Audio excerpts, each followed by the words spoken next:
तो हम लोगों ने कल रेस्पिरेटरी सिस्टम स्टार्ट किया था, उसमें कुछ सेक्शन कर लिया था। उसमें क्या क्या हम लोगों ने पढ़ा था अभी तक रेस्पिरेटरी सिस्टम में?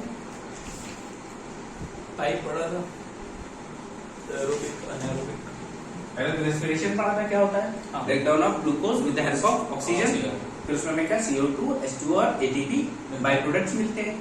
फिर क्या बताया मैंने उसमें आगे, और क्या बताया था? अनएरोबिक और एरोबिक रेस्पिरेशन। एनारोबिक रेस्पिरेशन बताया था, एरोबिक रेस्पिरेशन था। एरोबिक क्या था? In the presence of oxygen, जिसमें जब ऑक्सीजन की उपस्थिति में हम श्वसन की प्रक्रिया करते हैं तो उसे क्या कहा गया? एरोबिक। जब ऑक्सीजन की अनुपस्थिति हो तो एनारोबिक। फिर इसके बाद एरोबिक किसमें होता है? मैमल्स, एनिमल्स, प्लांट्स, ये सब बताए थे। एनारोबिक किसमें होता है? फंगस, बैक्टीरिया, जितने माइक्रो ऑर्गेनिज्म थे उसमें। और सीड को क्या करते हैं हम लोग? सीड को जर्मिनेशन ना होने पाए उसके लिए भी क्या करते हैं? एनारोबिक रेस्पिरेशन उसमें करवाते हैं। ठीक है, अगर एरोबिक हो गया तो क्या हो जाएगा? जर्मिनेशन हो जाएगा, पेड़ खड़ा हो जाएगा। तुमने ड्रम में भर के रखे गेहूं और उनको क्या हुआ? सब अंकुरित हो गए। सब अंकुरित हो गया, तो क्या फायदा? तुम आटा पिसवा पाओगे उनका? नहीं पिसवा पाओगे। ठीक है, फिर इसके बाद हमने बात की थी किसकी? नोज की। ठीक, कुछ इस तरीके से स्ट्रक्चर बनाया गया था शायद। ये हमारा नोज नजल कैविटी बताई थी मैंने, और ये माउथ बताया था। इस तरीके से स्ट्रक्चर बना था। तो हमने नोज की बात की थी। क्या नोज क्या है? आपका सेंसरी ऑर्गन है, और इसमें क्या है? इसमें ऑल फैक्ट्री रीजन होता है, जिससे क्या करते हैं हम? स्मेल करते हैं। और क्या होता है? नोज में हेयर्स होते हैं जिनको सीलिया बोलते हैं। वो क्या काम करते हैं? वो बाहर से आई एयर में फिल्ट्रेशन का काम करते हैं। उसमें डस्ट पार्टिकल हैं उनको वहीं रोक देते हैं, लेकिन बाकी किसी गैस को नहीं रोक पाते हैं। जितने सॉलिड पार्टिकल होंगे उनको रोक सकते हैं। कोई दिक्कत नहीं आता? और क्या बताया था मैंने नोज में? और कुछ भी बताया था? मकस होता है जो नोज वाटर होता है वो म्यूकस बोलते हैं उसको। कोई दिक्कत नहीं है, इतना सब हम लोग कर चुके थे। अब इसके बाद हमने सांस ली। सांस लेने के बाद क्या होता है?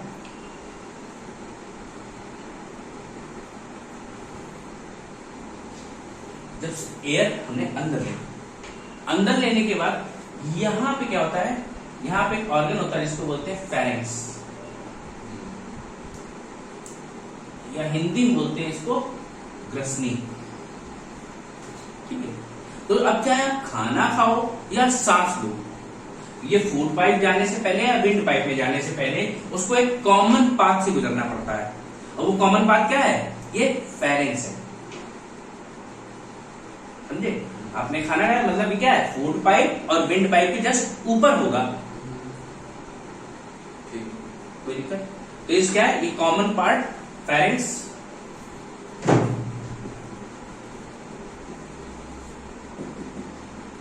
Common part for food and air. ठीक, अब इसके बाद क्या होता है? अब इसके बाद हमारे लिए फूड पाइप का काम नहीं है। किसमें? रेस्पिरेटरी सिस्टम में। अब इसका मतलब नहीं आपके बॉडी जीवन में नहीं है। आपके जीवन नहीं रहे तो आप खत्म, खाना कैसे खाओगे? लेकिन अब में इसमें रेस्पिरेटरी सिस्टम में इसका कोई काम नहीं है। तो इसको हम क्या कर देते हैं? डिलीट कर दें। डिलीट ना करें, ये भी देखो क्या ये होती है? विंड पाइप, जिसको हम लोग बोलते हैं क्या? ट्रैकिया। तो विंड कहाँ है? ट्रैकिया में। जो आपने सांस ली है वो कहाँ आएगी? ट्रैकिया में। ट्रैकिया में जैसे ही एंटर की तो इसको एक यहाँ पे बॉक्स मिलता है। ठीक है, और इस बॉक्स को क्या बोला जाता है? इस बॉक्स को बोलते हैं लैरिंग्स। क्या है? लैरिंग्स। और यही आपका क्या है? वॉइस बॉक्स है। और इसमें क्या होते हैं? इसमें छोटी छोटी मेम्ब्रेन्स होती है, पतली पतली क्या झिल्ली जैसा स्ट्रक्चर होगा। और जब इसमें विंड पास होती है तो क्या होता है? उसी की हेल्प से आप आवाज प्रोड्यूस कर पाते हैं। कोई दिक्कत नहीं आता? ठीक है, तो ये क्या है? फेरेंक्स से विंड होती गुजरती है, जिसमें क्या होती है? मेम्ब्रेन होती है, यानी झिल्लियां होती हैं, जिससे क्या होगी? हवा गुजरेगी और हम आवाज प्रोड्यूस करने में हेल्प होती है। फिर देखो इसी लैरिंग्स के ऊपर क्या होता है? जैसे ही आप प्यूबर्टी एज में जाते हैं, प्यूबर्टी एज में जाने के बाद क्या होता है? आपकी आवाज लड़कों में आवाज भारी होने लगती है, लड़कियों में कुछ पतली हो जाती है। लेकिन लड़कों क्या फटी फटी आवाज बोलते हैं। ऐसा क्यों होता है? क्योंकि इसके ऊपर एक कार्टिलेज का स्ट्रक्चर, जो लैरिंग्स है, लैरिंग्स का बॉक्स है, इसके ऊपर एक कार्टिलेज का स्ट्रक्चर डेवलप होने लगता है। क्या होता है, देखते हो तुम लोग जब छोटे होते तब ये आपकी गुठली नहीं होती, लेकिन जैसे ही आप बड़े हो तो आपकी गुठली बाहर आने लगती है 14-15 साल के बाद। तो वो क्या होता है, ये इसके चारों तरफ, ये जो आपका क्या है लैरिंग्स यानी वॉइस बॉक्स, इसके चारों तरफ एक कार्टिलेज का स्ट्रक्चर बनना स्टार्ट हो जाता है। कार्टिलेज का स्ट्रक्चर बनता है जिसको हम लोग बोलते हैं एडम्स एप्पल। याद आया? बदल ले सकते हो, आपकी गुठली है ये करेगी, ठीक है।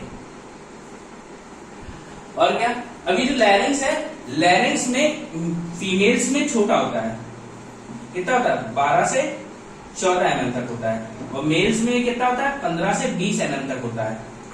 इसीलिए क्या होती है, फीमेल की पिच कैसी होती है, हाई होती है, और मेल की वॉइस में कैसी होता है, डीपनेस होती है ना, लो पिच होती है। क्या होगी इसमें, डीपनेस होगी। इसीलिए लड़कियों की आवाज क्या लगती है आपको, भिनभिनाती मच्छर की तरह, बहुत आवाज उनकी चुभती है। और लड़कों की आवाज क्या है, शेर की तरह, दहाड़ दे।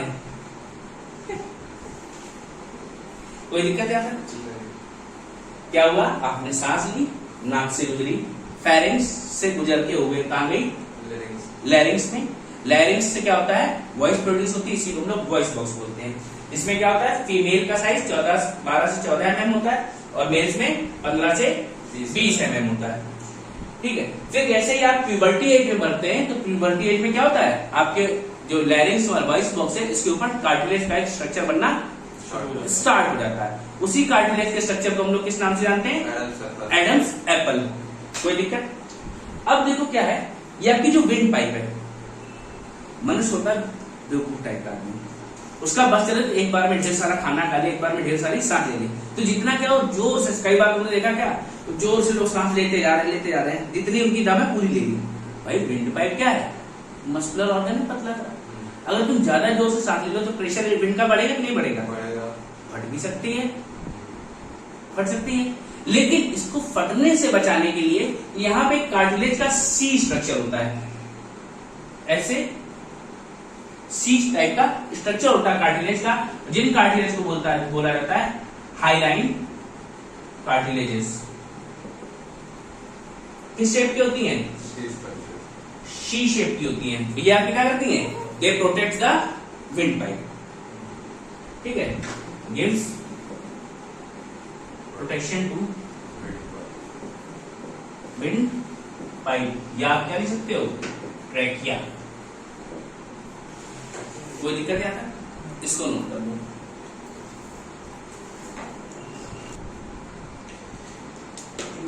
तो हमने क्या बताया, आपने रेस्पिरेटरी सिस्टम में पढ़ा, नजल से आई, फेरिंग्स से गई, फिर लैरिंग्स यानी वॉइस बॉक्स, और नीचे आती हुई लंग्स की तरफ आगे बढ़ेगी, और इस विंड पाइप को क्या बोलते हैं, ट्रैकिया। जब ये क्या है, लैरिंग्स, वॉइस बॉक्स, और यही जब वॉइस बॉक्स बर्ड्स में होता है उसको साइलेंस बोला जाता है।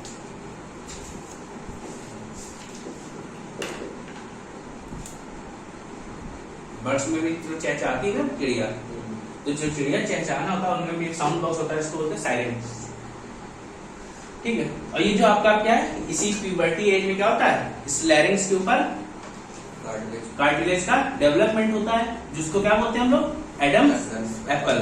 और एडम्स एप्पल सिर्फ लड़कों में होता है, लड़कियों में देखा क्या नहीं होता है, ठीक है, ये लड़कों में ही होता है, जिसकी वजह से क्या होती है, आपकी आवाज और मोटी होने लगती है। बचपन में तो सभी लड़के लड़की की आवाज, छोटे बच्चों से बात कराई जाए, एक लड़के से एक लड़की से, अब दोनों से बात करो, आप बता पाओगे कि लड़का है लड़की नहीं। लेकिन जैसे ही वो 15-16 साल की एज में आया, अब आप दोनों से बात करो, आपको पता चल जाएगा वो लड़का है या लड़की, आवाज सुन के ही आप बता दोगे। रेयर केसेस की, एक्सेप्शनल की बात नहीं करता, लेकिन जनरली ये होता है, ठीक है।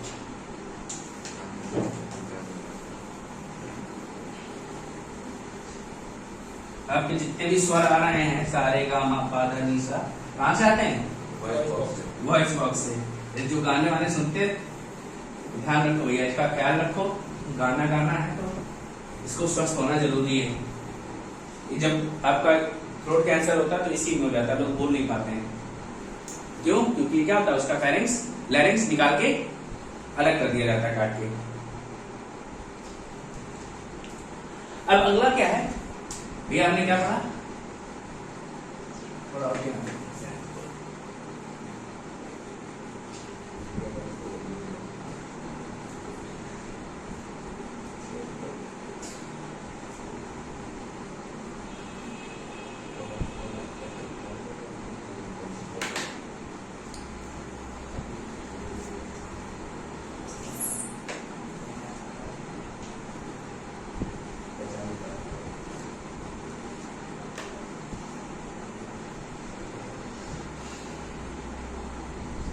अब देखो भैया, ये क्या था? ये थी ट्रैकिया। ट्रैकिया से विंड होते हुए आगे बढ़ी, और ये ट्रैकिया क्या होती? दो पार्ट्स में डिवाइड हो जाती है। तो first division of trachea is known as bronchi.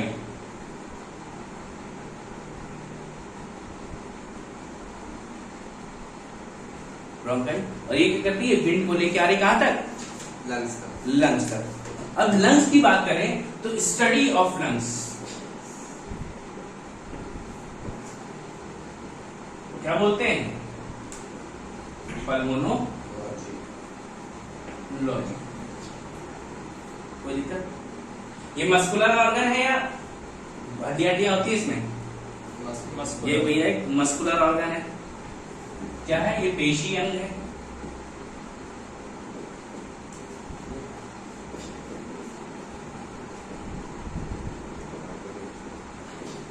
इनका रंग कैसा होता है?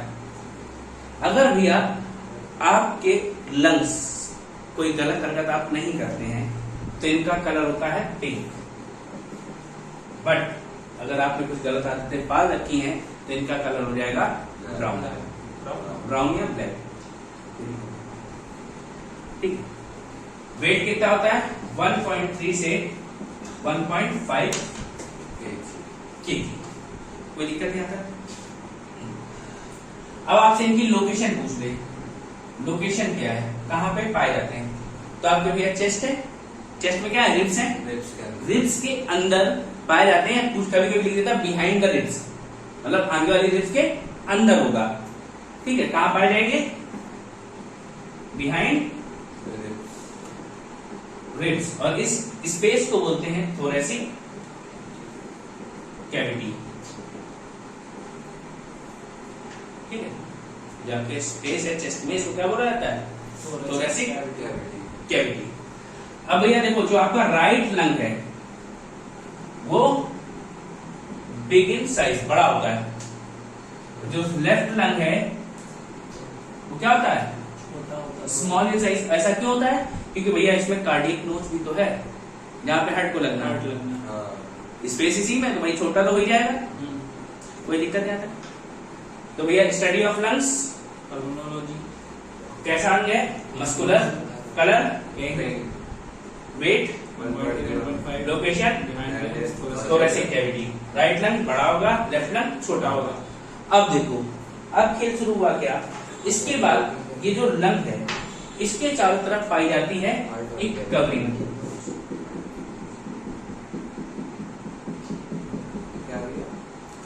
लेयर पाई जाती है ना, जिसको प्रोटेक्शन दे। जैसे हार्ट में थी, हार्ट में क्या थी? पेरिकार्डियल थी। ऐसे ही लंग्स में भी एक कवरिंग होती है जिसको बोला जाता है प्लूरा। ठीक है। आउटर कवरिंग जो है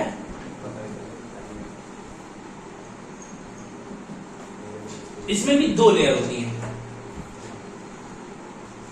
ठीक है। तो क्या इसके क्या है? हार्ट में कौन सी लेयर थी? पेरिकार्डियल थी। वैसे ही इसमें भी क्या है? आउटर लेयर बनी हुई है। इसमें 2 लेयर होती है। एक बाहर की तरफ है, इसको बोलते हैं पैराइटल प्लूरा। ठीक है। और अंदर साइड एक लेयर बाहर की तरफ है, अंदर की तरफ भी होगी।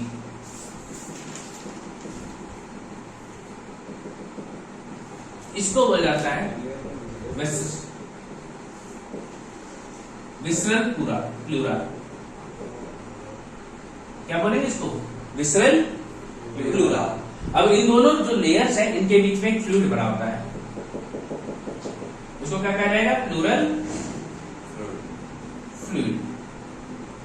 क्या होगा भैया, फ्लूइड भरा है, जब भी फ्लूइड की खासियत क्या होती है, जब भी इस पे कोई फोर्स लगता है तो ये क्या कर लेता है, फोर्स डिस्ट्रीब्यूट, उस फोर्स को डिस्ट्रीब्यूट कर, एब्जॉर्ब कर लेता है, जिसकी वजह से क्या होगा, आपके लंग्स कभी डैमेज नहीं। भाई आपको चोट लगी तो क्या हुआ, अब ये फोर्स पहले कहाँ लगा, वन लेयर पे, वन लेयर पे, और ये क्या लिक्विड स्टेट में। भाई बताया जाता है ना कि अगर कोई पॉइंटेड चीज रखो उसमें पीछे फोर्स लग रहा हो तो सारा फोर्स कहाँ है, एक पॉइंट पे, इस पॉइंट पे। लेकिन अगर आप कोई फ्लैट चीज रखते हो, पटरा आगे लगा हुआ है, इसके आगे ऐसे लगा है, अब आपने फोर्स लगाया तो कहाँ जाएगा, पूरे हाथ पे लगेगा। तो जब ये हाथ काम करे तो क्या, ये फोर्स बढ़ गया ना पूरे सरफेस पे। ऐसे ही यहाँ भी होता है, ये जो फोर्स लगा ये फ्लूइड में बढ़ जाता है, जिसकी वजह से सीधे लंग्स में इफेक्ट नहीं होता है, जिसकी वजह से क्या होता है, हमारे लंग्स डैमेज नहीं होंगे चोट पे। ठीक है, तो आउटर कवरिंग को क्या कहा जाता है, पैराइटल प्लूरा, और अंदर वाली है उसको विसरल प्लूरा। ठीक है, एक फ्लूइड भरा हुआ है, इसको क्या कहा जा रहा है, प्लूरल फ्लूइड। और फ्लूइड का काम क्या है, प्रोटेक्शन ऑफ लंग्स। अब ये जो लेयर है इसका भी काम प्रोटेक्शन ही तो हुआ, तो अगर बोले which layer protects the lungs, सीधे सीधे प्लूरा लिख के आ जाता कभी कभी।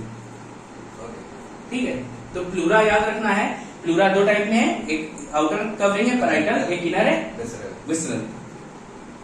कोई दिक्कत क्या, इसको नोट कर लो।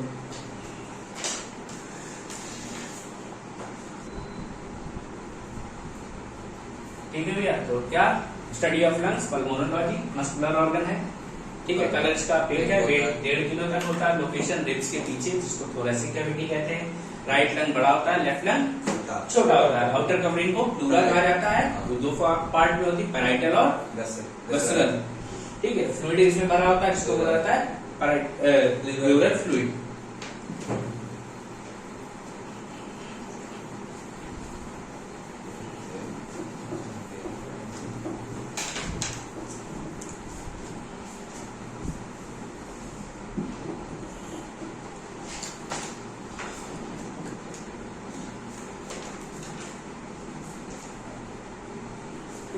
अब देखो भैया, ये जो आपका राइट लंग होता है, इसमें होते हैं 3 लोब, मतलब it is divided into 3 part. और जो आपका लेफ्ट लोब होता है, ये सिर्फ 2 पार्ट होते हैं इसमें।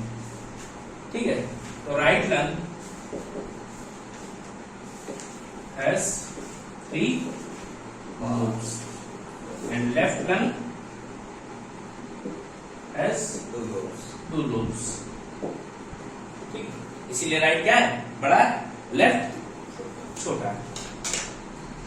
अब भैया क्या होगा, जब ये क्या ट्रैकिया क्या हुई, आगे बढ़ी, एक बार इसका डिवीजन हुआ, इसको क्या क्या किया, ब्रोंकाई। फिर क्या हुआ, ये ब्रोंकाई आगे और डिवीजन हुई इनका, पतली पतली छोटी छोटी पाइप्स के रूप में।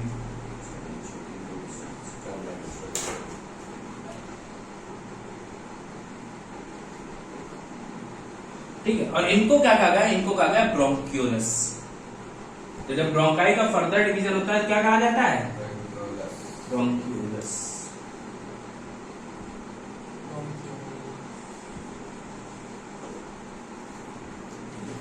अब इसी ब्रोंक्यूलस से आगे बनती हैं एल्वियोली छोटी छोटी, और वो एल्वियोली क्या होती है, इसमें कनेक्टेड होती हैं एज बंच ऑफ ग्रेप्स।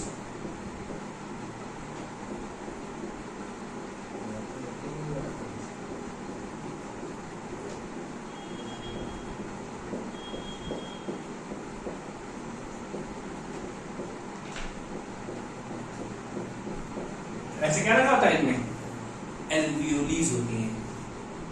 ठीक है,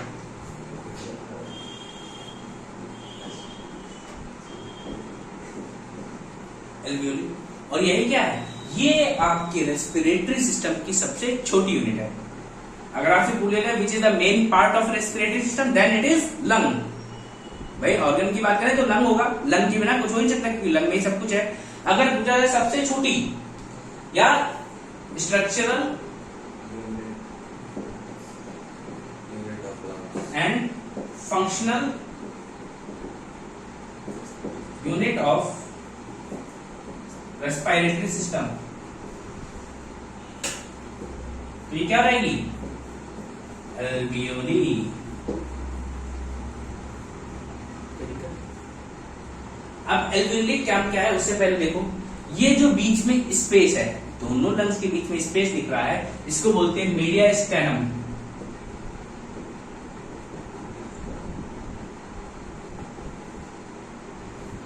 दोनों लंग्स के बीच में स्पेस दिख रहा है, इसको क्या बोला जाता है? Media stannum. अब ये जो एल्वियोली, वो ठीक है, वो बात हो गई।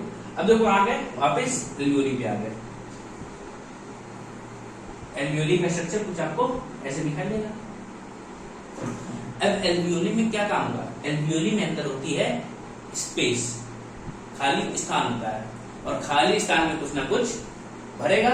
और भरने वाली चीज क्या है? यहां से CO2 आउट होती है और ऑक्सीजन इन होती है। That is exchange of gases due to presence of surface. इनमें क्या है? कुछ क्षेत्रफल होता है, कुछ पृष्ठ है, जिसमें क्या हो रहा है? CO2 बाहर जा रही है, ऑक्सीजन अंदर हो रही है, और इसको क्या कहा गया? Exchange of gases. और ये कहां होता है? एल्वियोली में होता है। कोई दिक्कत क्या है? इसको नोट कर लो, फिर इसके बाद एल्वियोली का पूरा काम बताते हैं कैसे चेंज हो रही है गैस। तो हम लोग आगे बात कर रहे थे क्या? हम लोगों ने पढ़ लिया राइट लंग में 3 लोब्स होते हैं, लेफ्ट लंग में 2 लोब्स होते हैं। एल्वियोली क्या है? ये सबसे छोटी इकाई है इसकी रेस्पिरेटरी सिस्टम यानी श्वसन तंत्र की। यहाँ पे क्या होता है? Exchange of gases. Alveoli Hindi में बोलते हैं कुपिका। अगर किसी को लिखने की इच्छा हो, कुपिका। यहाँ पे क्या होता है? गैसों का आदान प्रदान यानी बदली होती है, CO2 बाहर जाती है, ऑक्सीजन अंदर आती है। अब देखो ये काम कैसे होगा।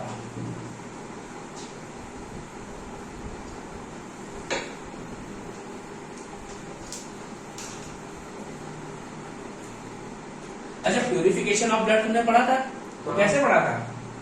ये आपका हार्ट था, याद है कुछ? हाँ याद है। और यहाँ पे क्या होते थे? लंग्स में बता दिया था। अब क्या होगा इसमें? यहाँ से ब्लड निकलेगा, यहाँ से निकलेगा, नीचे से, वेंट्रिकल्स नीचे से निकलेगा। यहाँ क्या है? सेमिलिनर वॉल से लगा हुआ है। ये क्या है? Pulmonary artery. इससे लंग्स तक आता था। और लंग्स में क्या होगा? लंग्स के पास एल्वियोली है, एक्सचेंज ऑफ गैसेस होगा। फिर यहाँ क्या थी? Pulmonary vein. ये क्या करता था? प्योर ब्लड लेके लेफ्ट आर्टरी। तो इस बीच में यहाँ से गैस आने में, यहाँ से गैस जाने के बीच में जो प्रोसेस हुआ है, वो प्रोसेस कहाँ हो रहा है? लंग में हो रहा है। लंग की एल्वियोली में हो रहा है। ठीक है। अब वो देखो वो क्या है?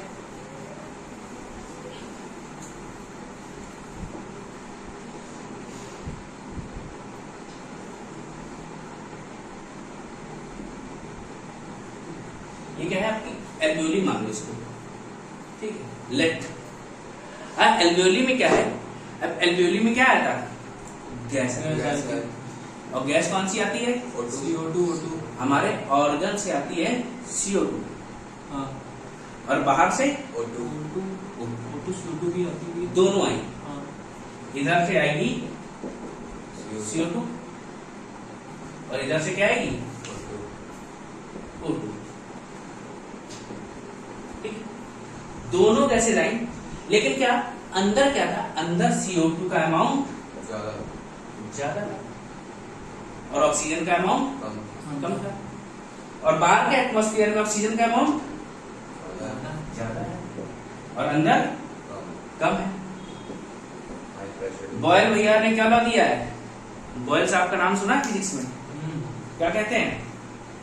वायु हमेशा उच्च दाब से निम्न दाब की तरफ बढ़ती है। Air always travels from high pressure to low pressure. अब भैया क्या देखा आपने?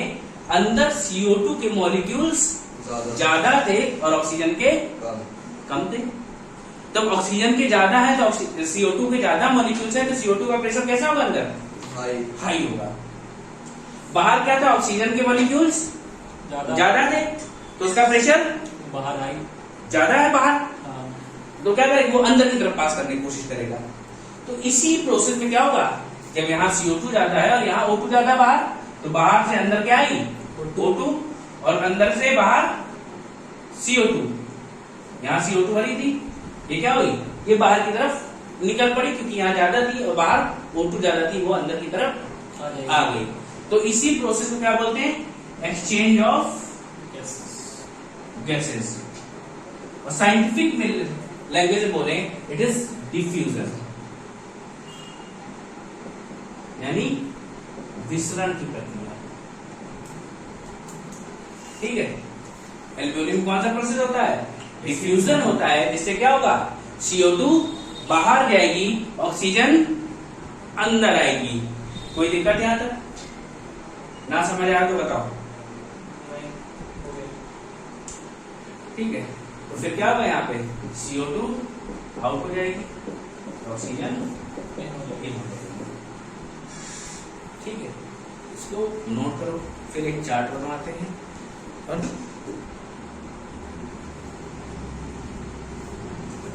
अगर इसके लिए अब एक चार्ट बनाया जाए, किस तरीके से बनेंगे, एक इसका फ्लो चार्ट बना जरा, कहां से कहां जा रही थी गैसेस।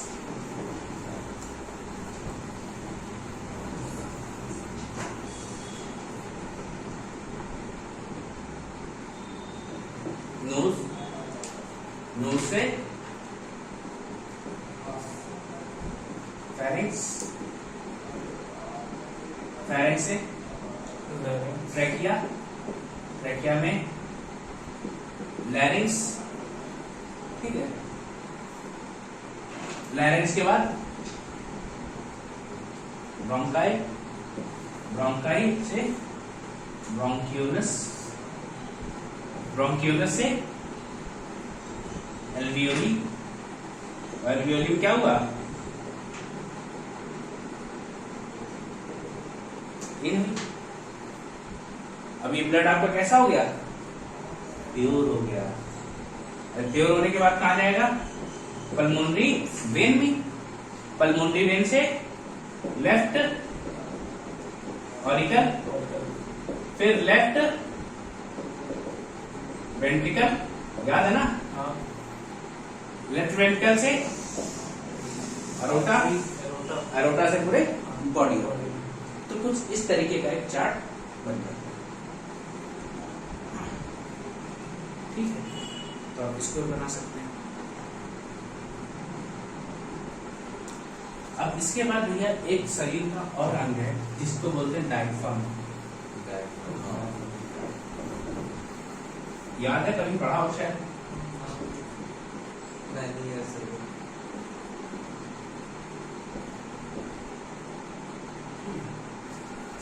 इस तरीके से लगा होता है। इसके नीचे लगा होता है एक ऐसा मस्कुलर ऑर्गन, इसको क्या बोलते हैं हम लोग,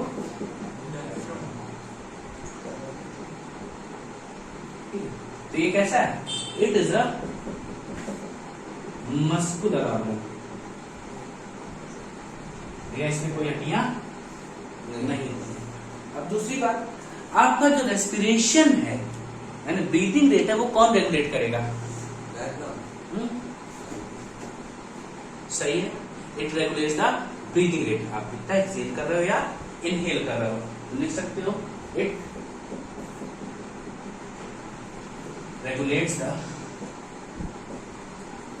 ब्रीदिंग रेट। ध्यान रखना भैया, कोई और ऑर्गन नहीं है, जो ब्रीदिंग रेट है आपका डायफ्राम में रेगुलेट करता है। अब भैया क्या है, कभी कभी आपको हिचकियां आने लगती है, हिचिक हिचिक करके, वो किस लिए आती हैं, वो आपके डायफ्राम में CO2 का अमाउंट ज्यादा हो जाता है। कोई याद नहीं कर रहा होता है, ध्यान रखना। तुम लोग रात में परेशान हो जाते हैं, कोई मुझे याद कर रहा होगा, ऐसा कुछ भी नहीं है।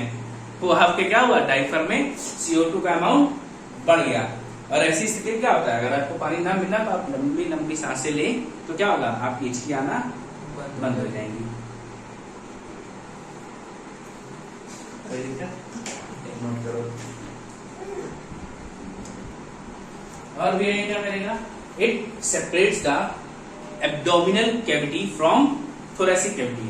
भाई ऊपर वाले पार्ट में आपकी क्या थी, थोरैसिक कैविटी, चेस्ट कैविटी, नीचे क्या है एब्डोमिनल कैविटी। इन दोनों के बीच की गैप को कौन सेपरेट करता है? डायफ्राम। देख लो, it separates the thoracic cavity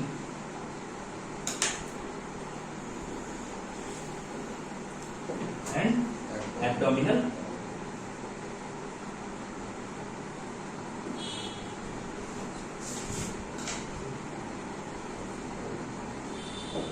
cavity। ठीक है, इसको नोट करो।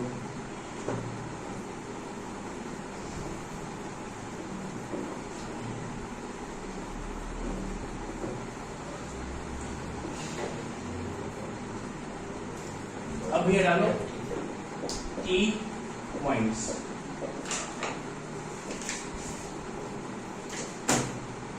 की पॉइंट्स लिखो भैया।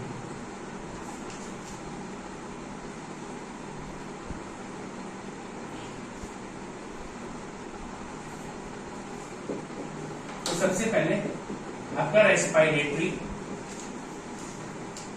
पिगमेंट क्या है? तुम लोग शायद याद हो जब ने ब्लड पढ़ाया था, सर्कुलेटरी सिस्टम पढ़ाया था, तो वहां ऑक्सीजन किसके साथ लग रही थी? ऑक्सीजन किसके साथ जुड़ती थी? हीमोग्लोबिन के साथ। तो हीमोग्लोबिन ही क्या है? आपका रेस्पिरेटरी पिगमेंट है। तो रेस्पिरेटरी पिगमेंट क्या है? हीमोग्लोबिन। अब इसमें क्या होता है? हीम यानी आयरन, और ग्लोबिन क्या है? ग्लोबिन या ग्लोबुलर ये प्रोटीन। तो ध्यान रखना भैया, जो आपको ऑक्सीजन लगता है, ऑक्सीजन कहाँ लगता है? आयरन के साथ लग जाता है। बॉडी के अंदर जाना है इसको, ऑक्सीजन को, और वो किसके साथ लगता है? आयरन के साथ। लेकिन जो CO2 बाहर आता है वो प्रोटीन के साथ जुड़ा होता है। मैंने आपको बताया था HbO2 बताया था, HbCO2 बताया था। वहां पे मैंने आपको बताया दोनों हीमोग्लोबिन साथ लगी होती है। अब ये हीमो और ग्लोबिन दोनों पार्ट किसका है? ब्लड का। अब ब्लड में जो आयरन वाला पार्ट है, हीम वाला पार्ट, ये क्या है? आयरन है, ऐसी है। तो जो ऑक्सीजन लगता है वो किसके साथ लगता है? आयरन के साथ। और ग्लोबिन क्या है? प्रोटीन, इसको ग्लोबुलर प्रोटीन बोलते हैं। जो आपका CO2 बाहर आता है वो किसके साथ आता है? प्रोटीन में लग के आता है। एग्जैक्ट रूप देखा जाए तो ये कोई दिक्कत नहीं आता, ठीक है। रेस्पिरेटरी पिगमेंट हीमोग्लोबिन ही है ना? हाँ,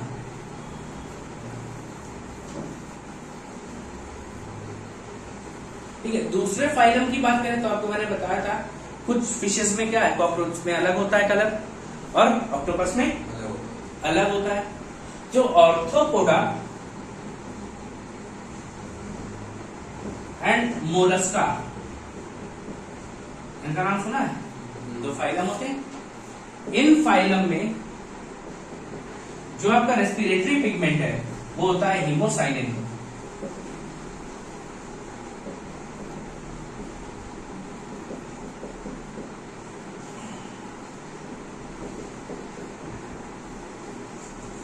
कोई दिक्कत है?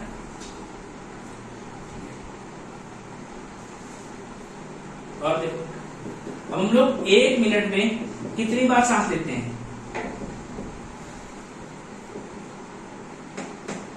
कितने बार सांस लेते हो? 72 times। क्या बात है, गुब्बारा बन जाओ, उड़ जाओ ऑक्सीजन भर के। हैं?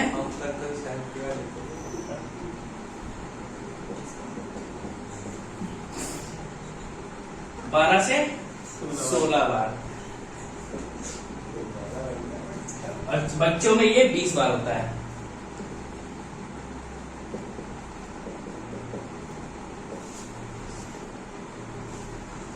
आग लग जाएगा शरीर में ऑक्सीजन ज्यादा ले लिया तो। देखिए ऑक्सीजन क्या है? कंबस्टिबल गैस है। आग लगाने से ज्यादा हेल्पफुल यही है।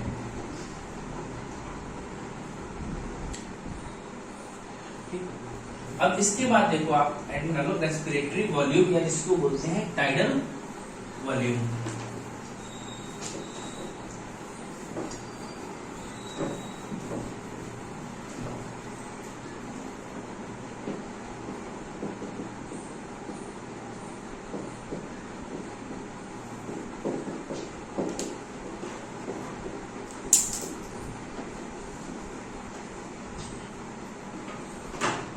अब भैया देखो क्या आपने क्या किया, इनहेल किया और एक्सहेल किया, दोनों काम किए। दोनों काम किए कितना, 1 मिनट में 12 से 16 बार, क्योंकि जितने बार आपने ऑक्सीजन ली होगी उतने बार छोड़ी, जितना बार अंदर लिया होगा उतनी बार बाहर सांस छोड़ी भी होगी। अब इस 1 मिनट में आपने कितना अमाउंट अंदर लिया और कितना अमाउंट बाहर लिया, उसको बोलते हैं टाइडल वॉल्यूम। और 1 मिनट में ये होता है 500 ml। 1 मिनट में 500 ग्राम CO2 और ऑक्सीजन का क्या करते हैं, एक्सचेंज हो रही है। अब आपका रेस्पिरेटरी फ्यूल क्या है,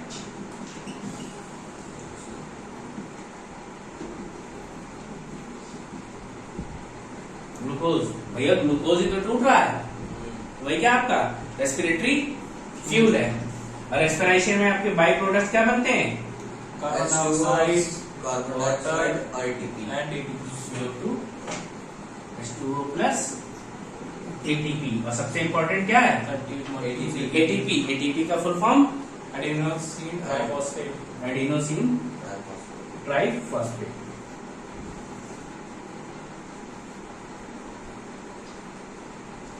ठीक है।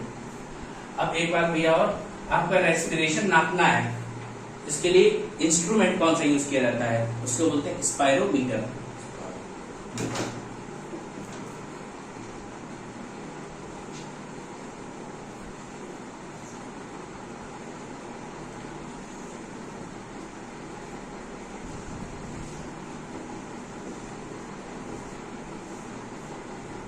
अगर आपके सांसों को नापना है कितना क्या हुआ है, उसको क्या बोलते हैं हम लोग, स्पायरोमीटर।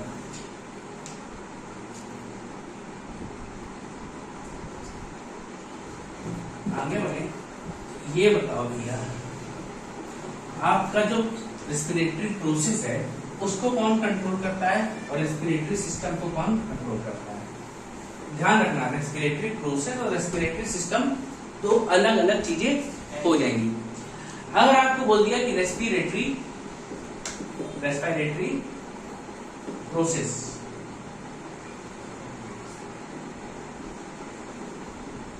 इज कंट्रोल्ड बाय, ये भी ब्रेन का एक पार्ट है, पॉन्स वेरोलाई। और दूसरा क्या है, respiratory system is controlled by. तो तुम लोगों को एक सिस्टम बताया था मैंने, सर्कुलेटरी सिस्टम कौन कंट्रोल कर रहा था, वो हार्ट का पार्ट, ब्रेन का। ब्रेन का कौन सा मेडुला पार्ट है? ऑब्लिंगेटा। मेडुला ऑब्लिंगेटा, ये भी वही है। ठीक है, तो क्या ये ब्रेन, पॉन्स वेरोलाई भी ब्रेन का एक हिस्सा है और ये भी क्या है, ब्रेन का एक हिस्सा है। अब अच्छा आप क्या कर रहे हो, ब्रीदिंग करते हो,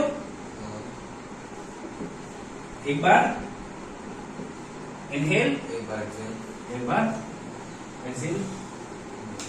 तो इनहेल आप क्या करोगे, ऑक्सीजन, सब कुछ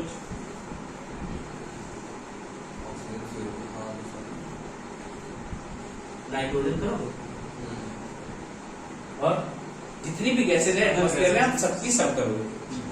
एंड ऑक्सीजन कितने अमाउंट में एटमॉस्फेयर में, उतना ही करोगे जितनी एटमॉस्फेयर में, ये भी पूछा जाएगा। तो भैया ऑक्सीजन करते हो 21%, CO2 कितनी है 0.03%, नाइट्रोजन 78%। बाकी बचे हुए गैसेस क्या होती हैं, आर्गन वगैरह जो भी बची हुई गैसेस वो क्या है, वो सब यही पे होती है। अब आपने एक्सहेल किया, सब सेम अमाउंट में किया, लेकिन जब आप एक्सहेल करते हो तब आप ऑक्सीजन करते हो कितनी, 16%। मतलब आपने 21% ली थी, 5% यूज कर पाए, बाकी 16% बाहर फेंक दी। वहीं हम बात करें CO2 की, तो ये कितनी होती है, यहाँ पे 0.3 थी, 0.03, यहाँ पे लेकिन जब हम छोड़ते हैं तो 3 to 4%। ये कहां से आई, इंस्पिरेशन हुआ था वहां बनी थी। बाकी बाकी जो गैसेज हैं वो क्या होंगी, एज इट इज वापस आ जाएंगी, क्योंकि उनका हमारी बॉडी में कोई काम नहीं। है ही नहीं, तो उनको तुरंत वापस भेज दे रहे हैं, चलो भगो यहाँ से, वहां कोई काम नहीं है, जिसको तुम लिख सकते हो। फिर इसके बाद आपको डिजीजेस बताते हैं। इसके बाद भैया हम बात करते हैं क्या, डिजीजेस की। डिजीजेस ऑफ रेस्पिरेटरी सिस्टम, या लंग्स भी बोल सकते हैं इनको। ये कहा, ये सब मोस्टली लंग्स में ही होंगी। देखो, अगर आपका रेस्पिरेटरी सिस्टम बढ़िया काम कर रहा है तो उसको बोला जाता है यूपनिया, मतलब आप 12 से 16 बार ब्रीथ कर रहे होंगे, या बोलते हैं इसको नॉर्मल ब्रीदिंग। लेकिन अगर आपकी ब्रीदिंग कम हो जाए, तो जब कुछ की चीज कम होती है तो उसको क्या बोलते हैं हम, हाइपोपनिया।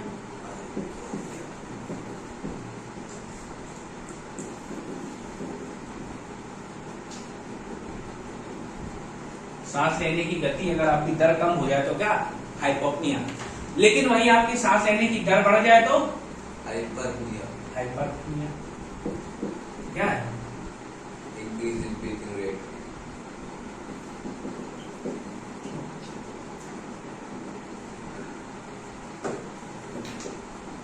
ओके, कोई दिक्कत। अब इसके बाद क्या है, हाइपोक्सिया। अगर आपके टिश्यूज के पास ऑक्सीजन की कमी हो जाए तो उसे क्या बोला जाता है, lack of O2 in tissue. दूसरा क्या है, एनॉक्सिया। ऑक्सीजन गई नहीं,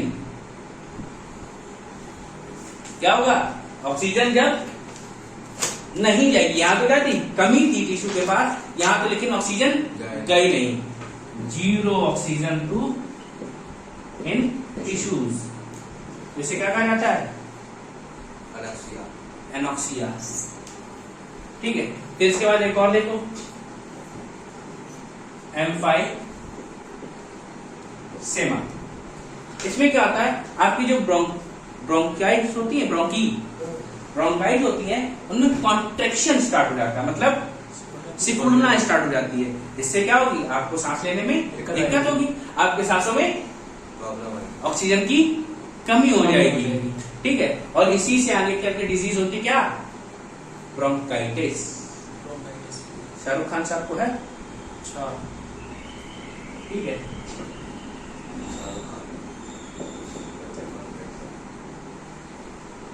ठीक है, और फर्दर लीड टू ब्रोंकाइटिस। कोई दिक्कत है? इतनी ये डिजीजेज है। इसके बाद आपको अस्थमा, ठीक है, निमोनिया, ये आपको जब और डिजीजेस पढ़ा रहे होंगे तो वहां भी बताई जाएंगी। ठीक है, जैसे निमोनिया क्या होती है, एक बैक्टीरियल डिजीज होती है, वो बताएंगे, फिर अस्थमा बताएंगे। तो ये सब आपको पढ़नी है, आगे हम इसके बारे में चर्चा करेंगे कब, जब डिजीज पढ़ रहे होंगे। आज से आपका रेस्पिरेटरी सिस्टम खत्म हो गया है, मंडे से आपका कोई नया टॉपिक स्टार्ट किया जाएगा।